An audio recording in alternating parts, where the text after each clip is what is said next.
Selamat siang Tribuners, bagaimana kabar Anda siang hari ini? Senang sekali saya Ilu Devi Sania dapat kembali menyapa Tribuners kali ini dalam program Highlight Koran Tribun Timur edisi Sabtu 1 Februari 2025. Mengawali perjumpaan kita pada hari ini Tribuners, beragam berita menarik tersaji untuk Anda dan kita awali dengan halaman utama Koran Tribun Timur dengan headline berita Calon Bupati reschedule tiket ke Jakarta, pelantikan kepala daerah terpilih ditunda dan MK percepat putusan dismisal. Pelantikan kepala daerah terpilih gelombang pertama yang dijadwalkan pada Kamis 6 Februari 2025 diundur ke pertengahan Februari 2025. Penundaan membuat sejumlah kepala daerah terpilih yang telah memesan tiket pesawat ke Jakarta serta booking hotel harus reschedule tiket. Kepala daerah terpilih Pilkada Luwu, Sulsel misalnya, Kepala Bagian Umum dan Protokol Pemkab Luwu, Imran mengatakan perubahan jadwal pelantikan membuatnya harus melakukan reschedule jadwal tiket pesawat dan juga booking hotel. Kemudian Tribuners, ada infografis terkait siapa saja pemenang tanpa sengketa. Yang pertama ada Bupati Wajo, Andi Rosman dan Andi Baso Rabanudin dengan perolehan suara 130.061 suara. Kemudian dari Bone, Andi Asman Sulaiman dan Andi Akmal Pasludin dengan 199.954 suara. Kemudian juga Sopeng tidak dengan sengketa dimenangkan oleh Suwardi Haseng dan Sele Dalle dengan 80.266 suara. Kemudian di Kabupaten Maros, Haidir Syam dan Mutazi Mansur dengan perolehan suara 121.892 suara. Kemudian kabupaten selanjutnya adalah Goa yang dimenangkan oleh Siti Husniah Talenrang dan juga Darmawang Syamuin dengan perolehan suara 225.429 suara. Dan Enrekang Tribuners dengan perolehan suara 75.638 dimenangkan oleh Muhammad Yusuf Ritangga dan juga Andi Tenri Liwang Latindro. Dari Sidrap juga tanpa sengketa dimenangkan oleh Syahrudin Alrif dan juga Nur Kanaa dengan perolehan suara 113.390 suara. Selanjutnya dari Bantaeng dimenangkan oleh Fatul Fauzi Nurdin dan juga Sahabuddin dengan perolehan suara 69.036 suara. Kemudian Kabupaten Sinjai dimenangkan oleh Ratnawati Arif dan Andi Mahyanto Mazda dengan perolehan suara 64.735 suara. Selanjutnya dari Kabupaten Luwu dengan perolehan 97.775 suara oleh Patahudin dan juga Muhammad Devi Bijak Pawindu. Kemudian baru ada Andi Ina Kartikasari dan juga Abustan dengan perolehan suara 47.765 suara. Dari Luwu Utara, Andi Abdullah Rahim dan Jumail Mapile dengan perolehan 73.716 suara. Kemudian dari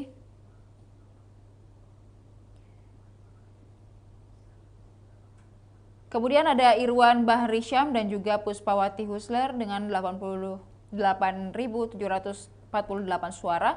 Dan dari Tanah Toraja ada Zadrak Tombeng dan juga Erianto Laso Paundanan dengan perolehan 83.076 suara. Selanjutnya pemenang dengan sengketa tentunya dari Pilgub Sulsel, Andi Sudirman Sulaiman dan Fatmawati Rusdi Mase. Kemudian calon Wali Kota Makassar atau Wali Kota Makassar terpilih Munafri Arifuddin dan Alia Mustika Ilham. Kemudian Bulukumba ada Andi Muhtar Ali Yusuf dan juga Edi Manaf. Kemudian dari Takalar, Firdaus Daingmanye dan juga Hengki Yasin.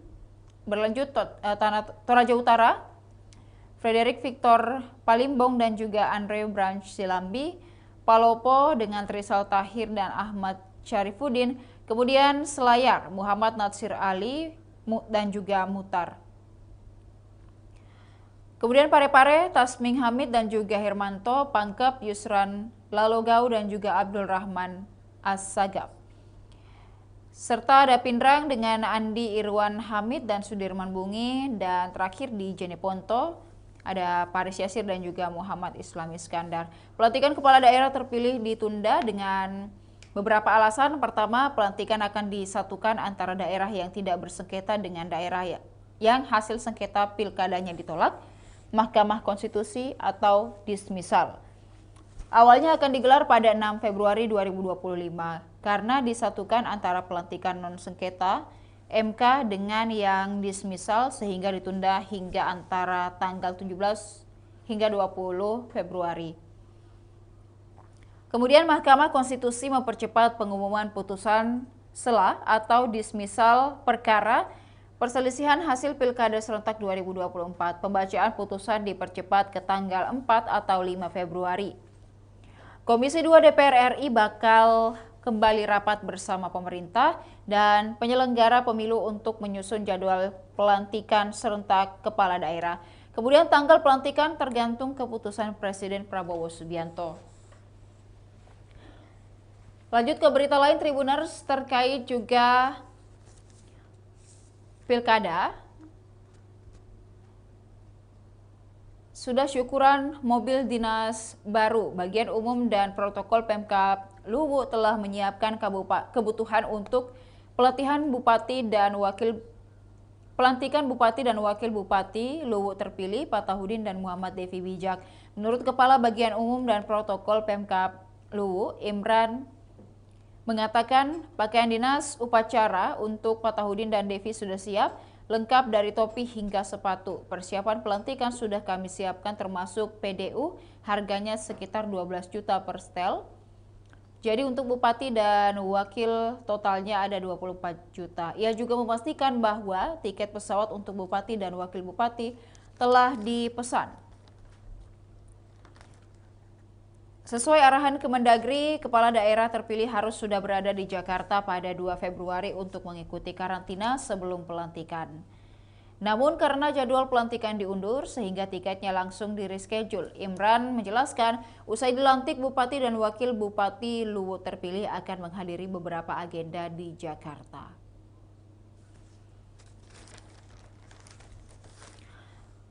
Beralih dari berita Pilkada Tribuners, di halaman utama juga terdapat berita terkait pertandingan antara PSM Makassar dan juga Persib Bandung.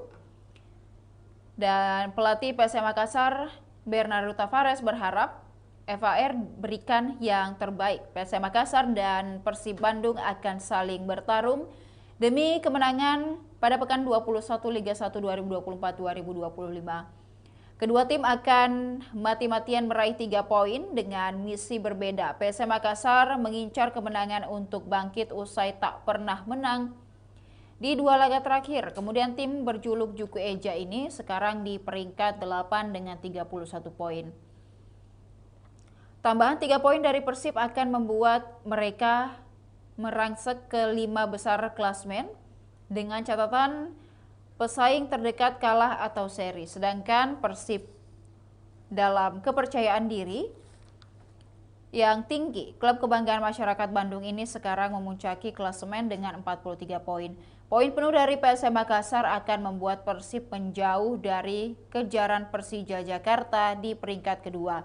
PSM Makassar akan bertindak sebagai tim tamu di markas Persib Stadion Gelora Bandung Lautan Api di Bandung, Jawa Barat pada Sabtu 1 Februari 2025 malam ini pukul 20 waktu Indonesia Tengah.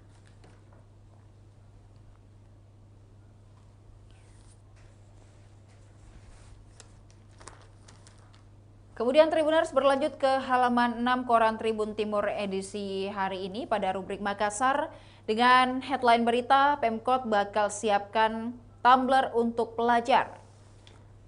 Pemerintah Kota Makassar berkomitmen untuk mendukung program makan bergizi gratis milik pemerintah pusat. Rencananya Pemkot Makassar menyiapkan botol minum atau tumbler ramah lingkungan kepada peserta didik. Mereka yang disasar mulai jenjang PAUD, SD, hingga SMP. Pembagian botol minum ramah lingkungan ini merupakan inisiasi Wali Kota Makassar Dani Pomanto. Dani melihat banyak anak-anak yang menggunakan botol plastik atau hanya membawa air gelas kemasan dari rumah. Kata Dani, persoalan MBG mulai dari makanan, menu maupun standar pemenuhan gizi sudah menjadi tugas dan kewenangan Badan Gizi Nasional. Namun dari segi penyediaan air minum, bagi peserta didik, Pemkot Makassar akan ambil bagian. Tujuannya adalah tempat minum yang digunakan anak terstandarisasi dan aman. Kita akan galang ini untuk seragamkan tumbler anak-anak agar tidak terjadi kesenjangan. Ada yang pakai tumbler mahal, ada yang kurang mampu pakai tumbler ala kadarnya, ucap Dani Pomanto pada saat diwawancarai. Selain itu, bisa mengurangi sampah plastik juga. Kita bikin standar ini dan menjadi bagian untuk menyukseskan program makan bergizi gratis. Dani mengatakan pihaknya akan menggandeng perusahaan swasta hingga perbankan untuk ikut berkontribusi melalui corporate social responsibility. Diharapkan perusahaan bisa menyalurkan CSR-nya untuk pengadaan tumbler ini. Rencananya botol minum tersebut didesain khusus bermotif dan bercirikan Makassar. Selain itu, bahan untuk membuat tumbler harus aman dan tidak mengandung bahan berbahaya. Kemudian, program luar biasa dikatakan oleh PLH Kepala Dinas Pendidikan Kota Makassar secara terpisah Nilma Palamba yang menyambut baik gagasan Wali Kota Makassar ini. Program pengadaan tumbler ini luar biasa karena waktu saya turun itu, pantau MBG ada siswa yang pakai gelas-gelas plastik. Jadi saya bilang air minumnya tidak cukup. Kalian mau olahraga butuh minum yang banyak. Jadi memang harus disiapkan tumbler. Selain itu, jika peserta didik menggunakan tumbler pasti lebih irit karena tidak perlu membeli air minum. Jika menggunakan tumbler bisa kapasitasnya lebih banyak, bisa sampai pulang sekolah, lebih irit juga dan tidak beli lagi. Kemudian Tribuners beralih ke berita lain di halaman 6 terkait 2 kasus penggelapan selesai dengan restoratif justice. 2 perkara penggelapan bergulir di Kejaksaan diselesaikan di luar persidangan atau melalui restoratif justice di Kejaksaan Tinggi Sulawesi Selatan. Dalam rilis resmi Kepala Seksi Penerangan Hukum Sutarmi pada Jumat 31 Januari, ekspos permohonan penyelesaian perkara lewat keadilan restoratif justice berlangsung di Aula Lantai 2 Kejati Sulsel, Jalan Urip Sumoharjo, Makassar pada Kamis 30 Januari. Kepala Kejaksaan Tinggi Sulawesi Selatan Agus Salim didampingi Wakajati Sulsel Tukur Rahman dan Asisten Pidana Umum Rizal Syah Nyaman memimpin ekspos tersebut. Adapun perkara disetujui untuk diselesaikan lewat keadilan restoratif berasal dari Satuan Kerja Kejari Makassar dan Pangkep. RJ ini memberikan solusi untuk memperbaiki keadaan, merekonsiliasi para pihak dan mengembalikan harmoni pada masyarakat dengan tetap menuntut pertanggungjawaban pelaku, kata Agus Salim dalam rilisnya. Perkara diajukan RJ oleh Kejari Makassar atas nama tersangka FR. Ia disangka melanggar pasal 374 KUHP atau pasal 800 atau pasal 372 KUHP atau pasal 378 KUHP kasus penggelapan terhadap korban API 39 tahun. Perkara bermula pada 4 September 2023 ketika korban minta bantuan tersangka yang berprofesi sebagai pengacara untuk menangani perkara kasus tindak pidana penggelapan yang melibatkan korban dengan PT Goa Kencana Motor. Singkat cerita, tersangka kemudian melakukan komunikasi dengan kuasa hukum PT GKM dan menyampaikan kepada korban agar segera mentransfer uang 150 juta rupiah kepada rekening tersangka. Hanya saja uang tersebut tidak diserahkan oleh FR, kepala PT GKM. Diketahui tersangka FR adalah anak pertama dari 4 bersaudara. Kesehariannya ia bekerja sebagai pengacara atau penasihat hukum. Tersangka juga merupakan tulang punggung keluarga yang masih membiayai adik-adiknya bersekolah dan pengobatan rawat jalan bapaknya yang sudah lumpuh. Sementara itu perkara yang diajukan RJ oleh Kejari Pangkep atas nama tersangka MY alias Ucu, ia disangka melanggar pasal 362 KUHP terhadap korban SS. Perkara terjadi pada 12 November 2024 saat tersangka dalam perjalanan menuju pasar menemukan sebuah dompet kulit berwarna hitam berisi uang tunai sebesar Rp1.096.000, kartu ATM BRI, kertas berisi PIN ATM, serta beberapa identitas. Tersangka kemudian melakukan penarikan menggunakan kartu dan PIN ATM tersebut beberapa kali dengan total Rp20.496.000 yang dipakai untuk membeli barang-barang dan biaya kehidupan sehari-hari. Tersangka merupakan anak pertama dari 4 bersaudara, tinggal bersama istri yang bernama Mariana, seorang disabilitas tunarungu, dan memiliki 1 anak berusia 8 tahun. Tersangka MY bekerja sebagai penyalur asam yang kesehariannya menerima kiriman asam dari penyedia, membungkusnya dan menyiapkan pesanan untuk dikirim ke toko atau pasar. Pengajuan RJ dilakukan dengan beberapa alasan. Pertama, tersangka baru pertama kali melakukan tindak pidana, dan kedua, tindak pidana yang disangkakan diancam dengan pidana penjara tidak lebih dari 5 tahun.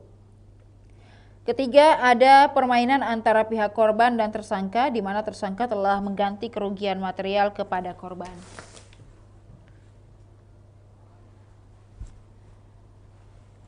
Beralih ke berita lain, Tribuners, 2.500 KK sasaran program 3 juta rumah. Pemerintah Kota Makassar mengusulkan 2.500 KK sebagai sasaran program 3 juta rumah. Program ini merupakan inisiasi Presiden Prabowo Subianto dan Gibran Rakabuming Raka, dan program ini digagas guna mengurai kemiskinan dan menghadirkan rumah layak huni bagi masyarakat.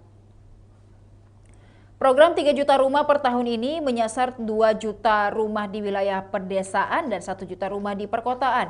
Kepala Dinas Perumahan dan Permukiman Kota Makassar, Mahyudin, mengatakan 2.500 KK tersebut tersebar di 9 kecamatan. Kendati telah mengusulkan 2.500 KK, Pemkot Makassar harus menunggu survei dari kementerian. Nantinya hasil survei itu mengacu kepada kebijakan apa yang akan dilakukan oleh kementerian terhadap program ini di Kota Makassar. Saat ini Kementerian Perumahan dan Kawasan Permukiman sedang melakukan survei, dan survei dilakukan dalam kurun waktu 1 bulan, mulai dari 16 Januari hingga 16 Februari 2025. Yang adakan surveinya ini adalah Kementerian PKP. Kami hanya memfasilitasi buat dengan kecamatan dan kelurahan, jelasnya. Adapun sasaran program 3 juta rumah merupakan masyarakat berpenghasilan rendah dan belum memiliki rumah. Sebelumnya, Kepala Bidang Perumahan Dinas Perumahan dan Kawasan Permukiman Kota di Makassar, Nurhak Alamsyah, menyampaikan sebanyak 95.000 kepala keluarga Kota Makassar tak punya rumah alias backlog. Kondisi ini biasa ditemukan di masyarakat, di mana mereka yang sudah berkeluarga masih tinggal dengan orang tua. Jika dikalkulasikan butuh 1.300 hektar lahan untuk mengatasi backlog 95.000 KK tersebut. Alamsyah menyampaikan, Disperkim Makassar khususnya bidang perumahan bertugas memberikan pemenuhan kebutuhan dasar untuk rumah layak huni bagi masyarakat. Hal itu sejalan dengan program pemerintah pusat, yakni 3 juta rumah, 2 juta diantaranya dibangun di pedesaan dan 1 juta di wilayah perkotaan. Kenapa harus ada itu program? Karena data backlog di Sulsel 400.000 sekian, di Makassar 95.000 backlog, dan juga backlog itu kebutuhan rumah, jadi ceritanya ada kakak tapi tidak punya rumah. Berita terakhir dari halaman 6 Tribuners, Mira Hayati, sidang pekan depan.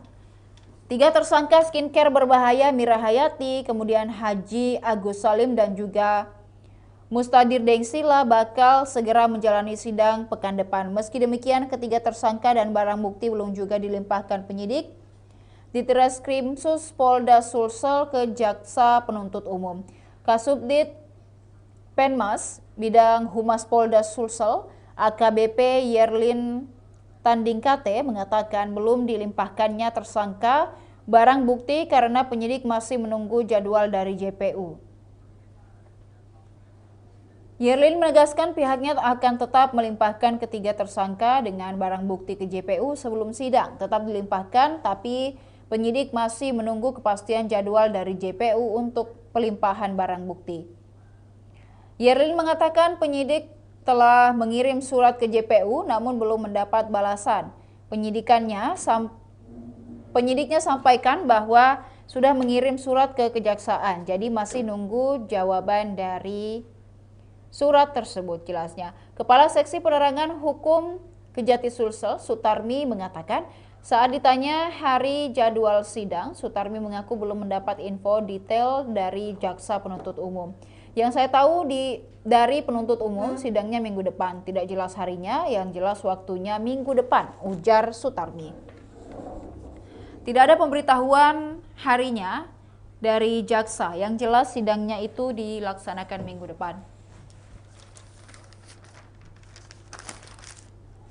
Kemudian Tribuners beralih ke halaman 8 Koran Tribun Timur edisi hari ini dengan headline berita, Komisioner KPU Goa dilaporkan ke DKPP. Mualim Bahar serahkan 100 alat bukti. Seluruh komisioner Komisi Pemilihan Umum Goa dilaporkan ke Dewan Kehormatan Penyelenggara Pemilu atau DKPP RI. Mereka dilaporkan dugaan pelanggaran kode etik dalam penyelenggaraan Pilkada Goa 2024. Laporan diajukan Ridwan Basri melalui kuasa hukumnya Mualim Bahar. Adapun menjadi terlapor yakni Fitra Syahdanul sebagai ketua, kemudian Hasnawati, kemudian Suwardi Mansing, kemudian Suwahyu, dan Nur Salam Samad masing-masing adalah anggota. Mualim Bahar mengaku laporan ini telah diajukan ke DKPP RI sejak Desember 2024, tertuang dengan nomor tanda terima 731-2/16/SET-02/Romawi 12/2024. Saat ini laporan masih dalam proses verifikasi administrasi dan berstatus belum memenuhi syarat oleh DKPP RI. Kami beri waktu 7 hari melengkapi dokumen tambahan. Kami telah mengajukan hampir 100 alat bukti termasuk foto-foto kejadian di TPS, PPK hingga rekapitulasi tingkat kabupaten, ujar Mualim pada Jumat kemarin. Kemudian Ridwan Basri menjelaskan laporan ini didasari berbagai dugaan pelanggaran yang terjadi selama proses Pilkada Goa 2024. Beberapa poin utama menjadi sorotan dalam pengaduan tersebut. Pertama, keberatan atas hasil rekapitulasi suara di tingkat PPK hingga pleno rekap tingkat kabupaten yang dinilai tidak transparan. Kemudian, puluhan ribu surat C pemberitahuan dinilai tidak disalurkan oleh KPU Goa, bahkan jumlahnya melebihi selisih hasil antara pasangan calon. Ketiga, kejanggalan dalam pelaksanaan pilkada yang dinilai tidak sesuai asas jujur dan adil. Kami melihat banyak persoalan serius yang mesti dijawab oleh KPU Goa di ruang sidang etik DKPP, ujar Ridwan Basri. Menurutnya ini bukan sekadar dugaan, tapi realitas penyelenggaraan pemilu yang bermasalah. Saat ini batas waktu perbaikan lapor dan ditetapkan hingga Jumat 31 Januari 2025. Ridwan memastikan bahwa seluruh dokumen yang diminta telah dilengkapi. Jika DKPP menyatakan laporan memenuhi syarat, maka kasus ini akan segera memasuki tahap pemeriksaan dan sidang etik.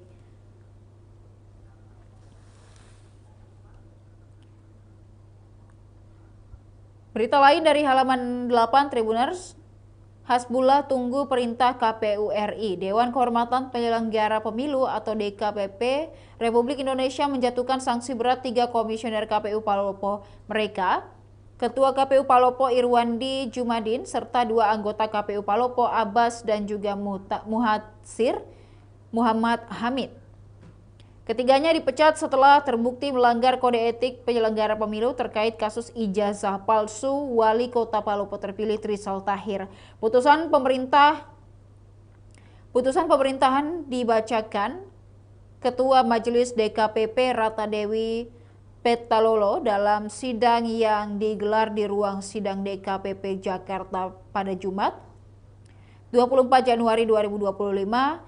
Seusai diputuskan, DKPP memberikan waktu 7 hari bagi KPU untuk melaksanakan keputusan ini. Meskipun demikian, terkait siapa yang akan menggantikan ketiga komisioner dipecat, KPU Sulsel masih menunggu arahan lebih lanjut dari KPU RI. Ketua KPU Sulsel, Hasbullah, menghormati keputusan tersebut dan kami tunggu keputusan dari KPU RI, ungkapnya. Ia memastikan KPU Sulsel akan segera melaksanakan segala perintah dari KPU Pusat terkait keputusan DKPP. Kasus ini berawal dari dugaan penggunaan ijazah palsu oleh Trisal Tahir dan sempat terdaftar sebagai calon wali kota Palopo. Setelah dilakukan verifikasi lebih lanjut oleh pihak terkait, ditemukan bahwa ijazah yang digunakan oleh Trisal tidak terdaftar di Dinas Pendidikan DKI Jakarta. Hal ini kemudian menjadi sorotan dan akhirnya dilaporkan ke DKPP. Beberapa pihak yang menilai pelanggaran kode etik penyelenggara pemilu terjadi.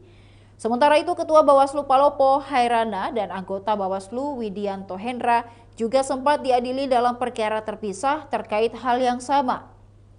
Namun DKPP hanya memberikan hasil sanksi peringatan kepada keduanya.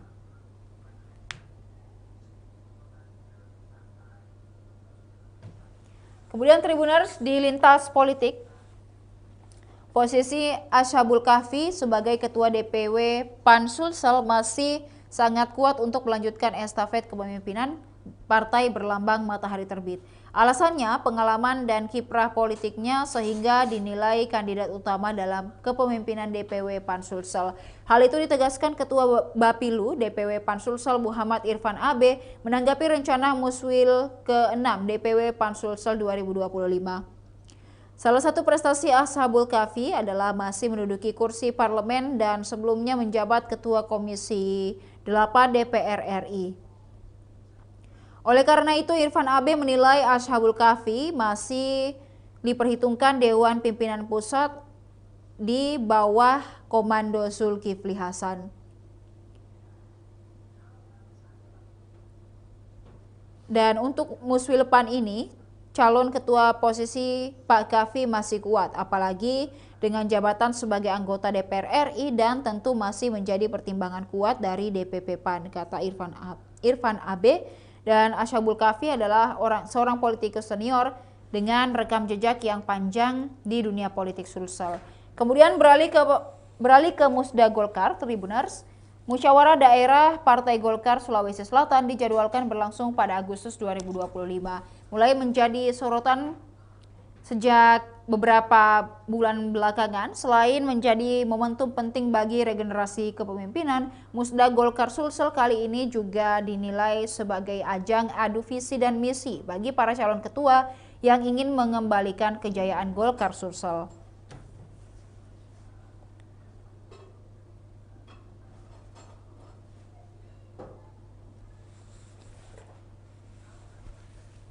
Dan kemudian Tribuners, masih ada beragam berita menarik tersaji untuk Anda dalam koran edisi hari ini. Dan bagi Tribuners yang ingin membaca secara keseluruhan, dapatkan koran Tribun Timur di agen-agen terdekat. Dan untuk berlangganan 1 bulan Rp80.000 dan juga 1 tahun Rp1.000.000, Tribuners dapat menghubungi hotline subscriber di nomor di bawah ini 041181155500, atau juga untuk mendapatkan atau menjadi bagian dari Tribun Family Card dapat menghubungi melalui SMS atau WhatsApp di 081141355555. Demikian Koran Tribun Timur edisi hari ini Tribuners. Jangan lupa untuk tetap saksikan program dan berita menarik lainnya hanya di kanal YouTube dan Facebook Tribun Timur, mata lokal menjangkau Indonesia.